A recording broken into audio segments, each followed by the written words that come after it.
Hi everyone, welcome to my channel rubies taste. Today recipe tomato పప్పు. Tomato పప్పు తెలిసిందేగా అనుకుంటారేమో, కానీ మనం చేసే టమాటో పప్పులో కొంచెం టేస్ట్ కొద్దిగా కమ్మదనం రావాలి అనుకుంటే ఈ టమాటో పప్పులో చూసేయండి. ముందుగా నేను ఒక పావు కిలో కందిపప్పును తీసుకుని క్లీన్ చేసుకుని హాఫ్ అన్ అవర్ పాటు నానబెట్టుకున్నానండి. పావు కిలో కందిపప్పుకి 3 గ్లాసెస్ ఆఫ్ వాటర్ అయితే నేను యాడ్ చేసుకున్నాను. ఇప్పుడు 4 పచ్చిమిర్చి, ఒక ఉల్లిపాయ, చిన్న నిమ్మకాయ సైజంత చింతపండు, పావు కిలో పప్పుకి అరకిలో టమాటోస్ అయితే నేను తీసుకున్నానండి. మనకి టమాటోస్ కొంచెం పులుపు కాబట్టి చింతపండు కొద్దిగా తక్కువే వేసుకోండి పప్పులో. ఇప్పుడు ఇవన్నీ కూడా ఈ విధంగా కట్ చేసేసుకోండి.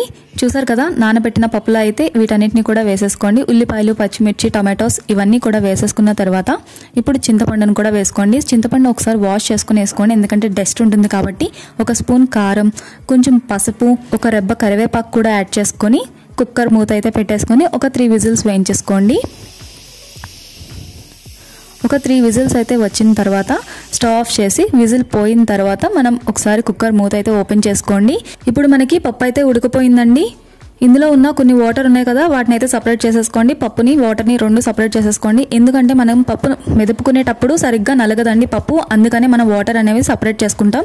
ఇందులో టమాటో పీసెస్ పప్పు కానీ పడినా వాటన్నిటిని మళ్ళీ అందులో వేసేసుకొని మీ రుచికి తగినంత సాల్ట్ కూడా యాడ్ చేసుకుని పప్పునైతే ఈ విధంగా మెదుపుకోండి.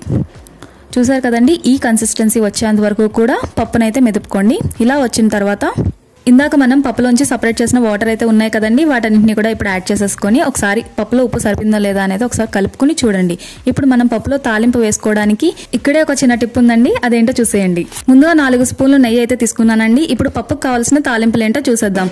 వెల్లుల్లి, ఎండుమిర్చి, జీలకర్ర, ఆవాలు, పచ్చెనపప్పు, సాయమనపప్పు, కరివేపాకు వీటన్నింటినీ కూడా పక్కన పెట్టుకోండి. ఇప్పుడు ఒక గిన్నె పెట్టుకుని అందులో నెయ్యి అయితే యాడ్ చేసేసుకోండి. నెయ్యి యాడ్ చేసుకుని ఇప్పుడు అందులో వెల్లుల్లి, జీలకర్ర, ఆవాలు, సాయమనపప్పు, పచ్చెనపప్పు, కరివేపాకు, ఎండుమిర్చి వీటన్నింటినీ కూడా వేసుకొని ఇవన్నీ కూడా ఫ్రై చేసుకోండి.